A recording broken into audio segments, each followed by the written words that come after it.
공기 장치 면허를 가지고 그 PM을 타게 한다, 안 한다의 기준으로 삼는 거는 좀 합리적이지 않다는 얘기도 있거든요. 솔직히 말해서 이거 그 예전에 우리가 타고 다니는 싱싱이에다가 그 전기 붙여 놓은 거잖아요. 그런데 여기에 굳이 원동기 면허까지 필요하냐라는 게 지금 원동기 면허도 있고 뭐 운전면허증도 있으니까 이런 걸 일단은 활용하는 형태가 좀 있어야 될 것 같고 교육이 필요할 텐데 결국 킥보드 회사가 이런 교육을 해야 되는 거죠.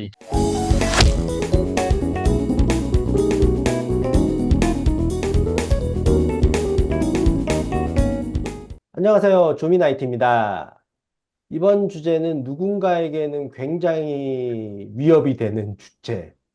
거리의 무법자라고도 누군가는 부르기도 하는 킥라니에 대한 오해와 진실을 풀어드리려고 합니다.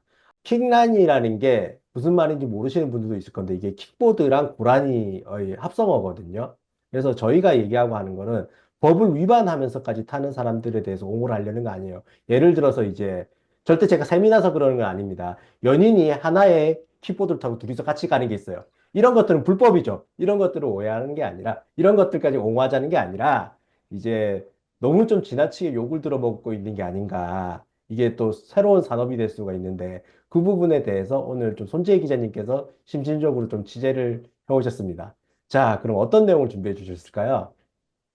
네, 말씀 주셨던 것처럼 이제 운전을 하거나 걸어 다닐 때 한 번쯤은 전동 킥보드와 이제 뭐 정면으로 조우했다거나 아니면은 이렇게 뒤에서 굉장히 빠르게 지나간 그런 경험을 하신 적이 있을 것 같아요.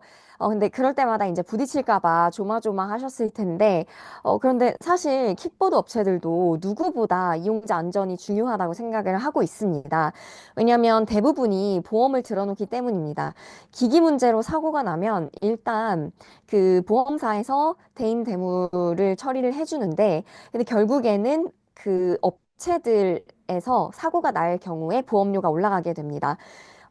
그래서 안전한 킥보드 생활을 위해서는 인프라가 좀 필요할 것 같은데, 문제는 이제 그 킥보드를 타고 다니시는 분들이 탈 만한 도로가 없다는 겁니다. 행안부에 따라 전체 자전거 도로 중에 약 75%의 비율이 지속적으로 증가 중이기는 하지만 해외에 비해서 터무니없이 적은 수준입니다. 네덜란드의 경우에는 전국에 걸쳐서 체계적인 자전거 도로를 만들어 놨고, 이게 굉장히 잘 네트워크화가 돼 있다고 합니다. 아, 그렇군요. 근데 이제 여기서 제가 조금 딴지를 들려면 누칼협이라는 말 있잖아요. 누가 킥보드 사업하라고 칼 들고 협박했냐? 뭐 이렇게 이제 보시는 분들도 있을 것 같은데. 아니, 근데 이게 그 사기업들이 하는 사업을 밀어주기 위해서 정부에서 도로를 깔아줘야 된다. 요거는 조금 논리가 약간 좀 빈약하지 않나. 그런 생각이 드는데. 음, 물론 이제 개별 사업체가 잘 되라고 세금을 쓰는 거에 대해서는 반대 의견이 많을 겁니다. 다만 전동 킥보드는 이제 친환경적인 모빌리티로 꼽힙니다. 한국교통연구원에 따르면 전동 킥보드를 포함한 퍼스널 모빌리티는 1km를 가는 데 있어서 1g의 이산화탄소를 배출하는 반면에 승용차는 107g을 배출을 한다고 음, 하더라고요. 거의 100배 이상이 차이가 나는 겁니다. 물론 걸어 다니는 게 가장 좋겠지만 짧은 거리는 차 대신 사용한다면 환경 보호를 실천할 수 있다는 의미입니다. 그리고 기존의 버스나 지하철이 가지 않는 곳들을 편하게 갈 수 있기도 한데요. 대중교통이 잘 마련돼 있는 서울에서도 여의도와 같이 그 구획이 굉장히 큼직큼직한 곳들에서는 걸어가기 애매한 거리들이 있죠. 하물며 지방의 경우에는 대중교통의 배차 간격이 너무 길고 대중교통이 커버하지 못하는 곳들이 많아서 지방에서의 활용성이 좋습니다. 그러니까 친환경적이기도 하고 또 라스트 마일 모빌리티로서의 역할을 톡톡히 하고 있기 때문에 정부가 투자할 만한 가치가 있지 않나 생각을 하고 음. 있습니다. 생각해보니까 제가 4년 전쯤에 저희 이제 신도시 아파트로 이사했을 때 처음에 버스가 없어가지고 킥보드 되게 많이 타고 다녔던 기억이 나네요. 그리고 친환경적인 요소까지 있다면은 어쨌든 국가 인프라적으로 투입될 가치가 있다. 이것도 또 분명히 논리적으로 틀린 말은 아닌 것 같습니다.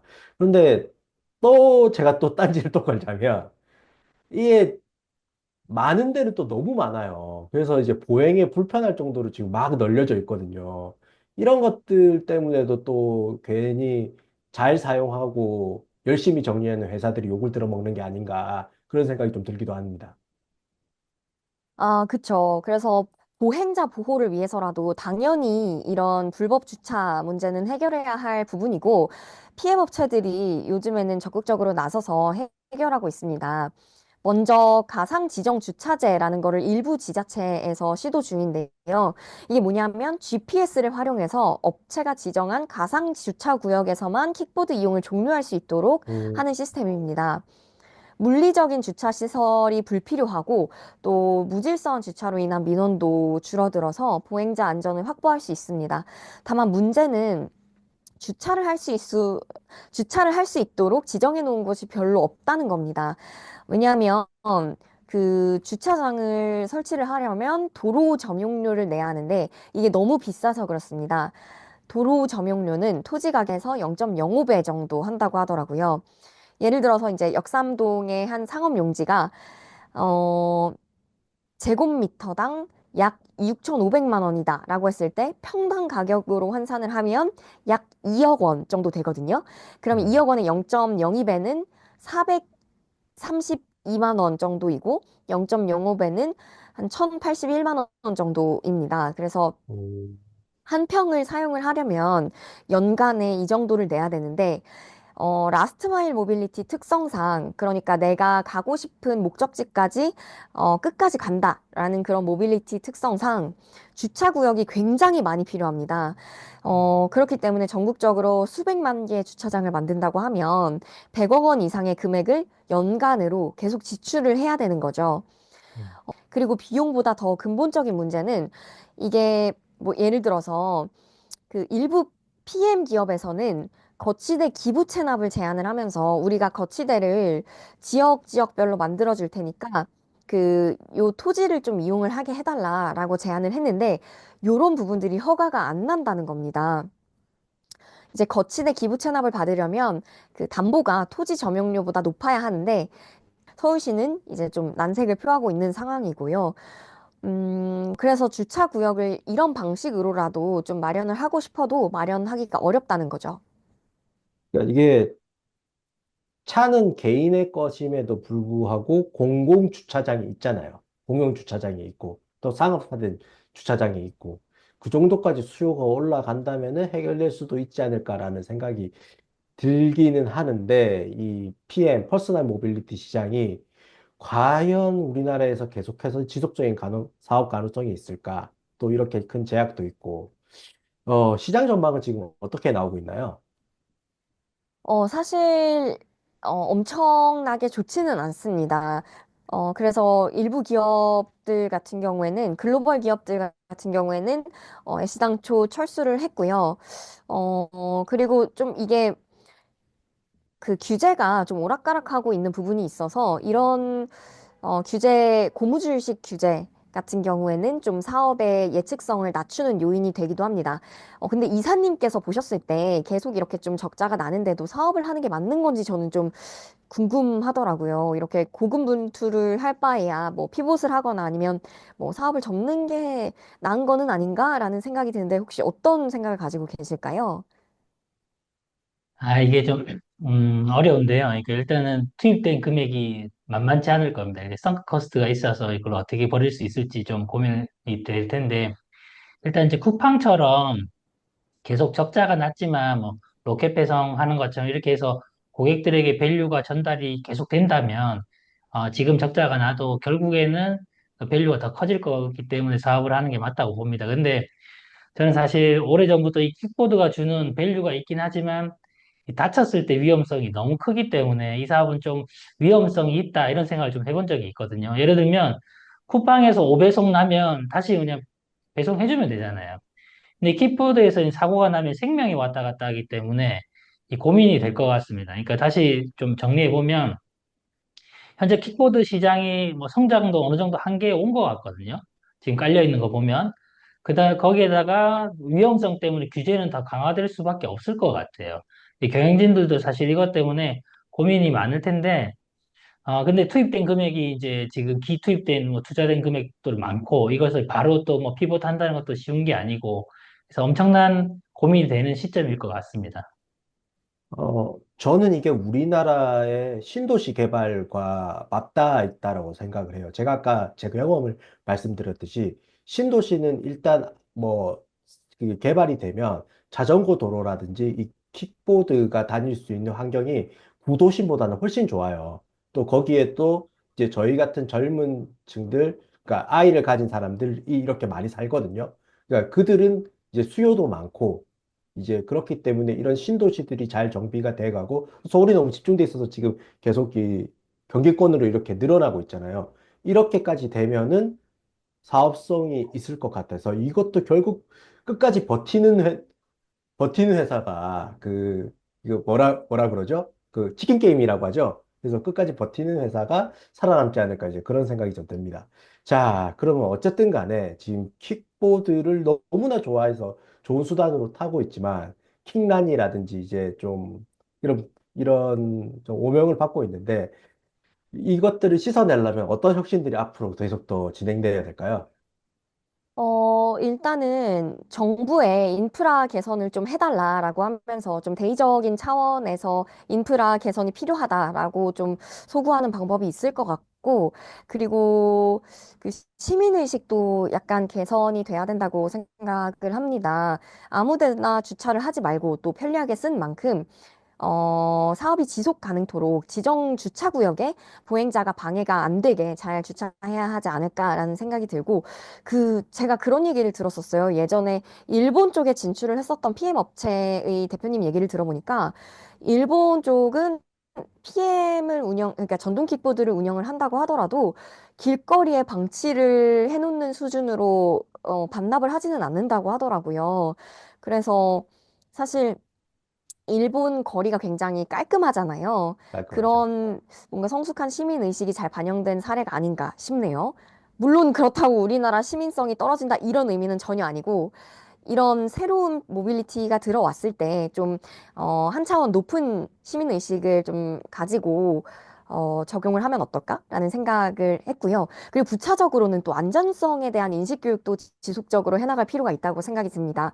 예를 들어서 전동 킥보드 면허를 이제 온라인 수강을 통해서 면허를 따거나 뭐 이용자들의 안전주행 습관을 형성을 할 수 있는 온라인 강의를 듣거나 뭐 적어도 몰라서 안전 유의사항을 지키지 못하는 상황은 만들지 않게끔 나서야 할 것 같습니다. 이 킥보드 이용자들을 보면 이제 젊은 층이나 이제 학생들도 많잖아요. 중고등학생들도 많고.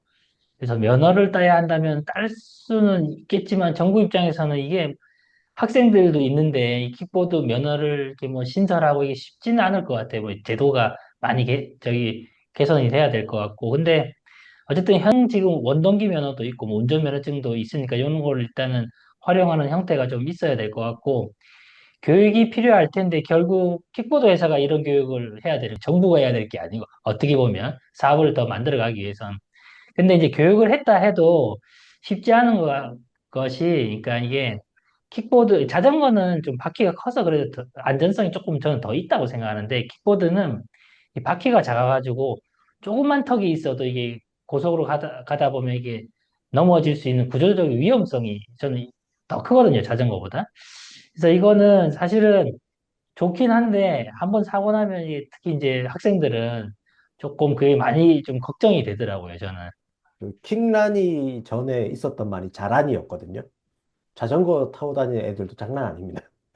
저는 이게 훨씬 더 빠르게 움직일 수 있으니까 더 무서워 보이던데, 뭐 아무튼 제가 이 분야는 조금 더 알아봤어요. 그러니까 지금 킥보드를 타려면 최소한 원동기 면허는 있어야 되거든요. 그러면 원동기 면허는 이제 고등학생 때부터 탈 수 있죠. 근데 솔직히 말해서 이거 그 예전에 우리가 타고 다니는 싱싱이에다가 그 전기 붙여 놓은 거잖아요. 그런데 여기에 굳이 원동기 면허까지 필요하냐라는 게 제 생각이거든요. 그래서 이것도 사실 뭐 소비자 단체나 뭐 저기 경찰이나 이 회사들도 다 만나서 막 얘기를 해서 지금 기사를 나오는 거를 보면은 이들만을 전동 킥보드만을 위한 뭔가를 만들어야 된다. 라는 데까지는 합의가 좀 된 것 같아요. 근데 이제 경찰들 같은 경우에는 이제 기존에 있었던 면허 시험장 활용하는 그런 실기까지 보는 그런 것까지를 얘기를 하고 있는 것 같고, 업계에서는, 이거 동영상 시험 정도 동영상 강의 정도 듣고 저희 싱가포르에서 하는 것처럼 시험 정도 쳐가지고 그냥 교통 법규만 인지하는 수준에서 확인해 주면 되지 않냐 뭐 이렇게 생각을 하는데 저는 좀 시장이 확대되어야 된다는 측면에서 좀 나이도 조금 내리고 이러면 좀 욕 들어 먹으려나? 나이도 조금 더 내리고 이게 원동기 면허보다는 훨씬 더 따기 쉽게 하게 만들어서 그 퍼스널 모빌리티의 그 장점 있잖아요. 아까 말한 친환경이라든지 그리고 특히 그 대중교통이 잘 활성화 안 돼 있는 데 가가지고 우리나라의 진짜 대중교통이 그 어떤 혈맥이라면 이런 퍼스널 모빌리티가 모세혈관 역할을 할 수 있는 그래서 좀 그런 사각지대를 채워주는 역할을 해야 되는가 아닐까라는 생각을 좀 해보기도 합니다. 뭐 좋은 의견 같아요. 저도 제가 봐도 뭐 뭐든지 이렇게 규제만 하는 것보다는 조금 더 풀어놓고 더 할 수 있게 하는 게 좋을 것 같고, 근데 어쨌든 교통 관련 어떤 상식들, 그러니까 이렇게 뭐 좌회전, 우회전 전혀 그런 걸 학생들은 모르거든요. 그렇죠. 사실 그렇기 때문에 더 사고가 날 수 있으니까 이제 그런 것들만 조금 더 그런 것들은 분명히 교육이 돼야 될 것 같아요. 그래서 저도 사실 지금 현재 그래서 원동기 면허 장치를 원동기 장치 면허를 가지고 그 PM을 타게 한다 안 한다의 기준으로 삼는 거는 좀 합리적이지 않다는 얘기도 있거든요. 왜냐하면 PM을 운행하는 그 방법과 주행법과 뭐 또 내가 탈 수 있는 도로와 이런 게 다 다른데, 그러니까 이륜차랑 다른데 그거를 어떻게 이륜차 면허로서 커버를 하겠냐. 그러니 이제 PM에 딱 알맞는 그런 면허를 만들자라는 게 또 이렇게 또 네. 부상하고 있습니다. 지금 뭐 이제 마무리 하실 것 같은데 생각해 보니까 속도를 좀 제한하는 것도 좀 괜찮겠네요. 속도가 빠르면 빠를수록 위험해지니까 이런 것도 속도를 속도를 그래서 좀. 계속 낮추고 제한하고 있습니다. 아, 그런가요? 아, 네, 제가 안 타봐가지고 많이 그렇군요. 네. 예. 그, 아무튼 이거 얘기 길어질 것 같으니까 이제 어쨌든 이제 네. 마무리를 좀 하자면 오늘은 킹란이라는 오명을 쓰고 있는 전동 킥보드에 관련된 얘기들을 좀 해봤는데요. 어, 지금 여러분들께서 잊으셨을지 모르겠지만 굉장히 친환경적인 이동 수단이고요. 그리고 기업들도 주차구역을 만들고 싶어도 비용적인 문제라든지 허가적인 문제 때문에 어, 쉽지가 않다.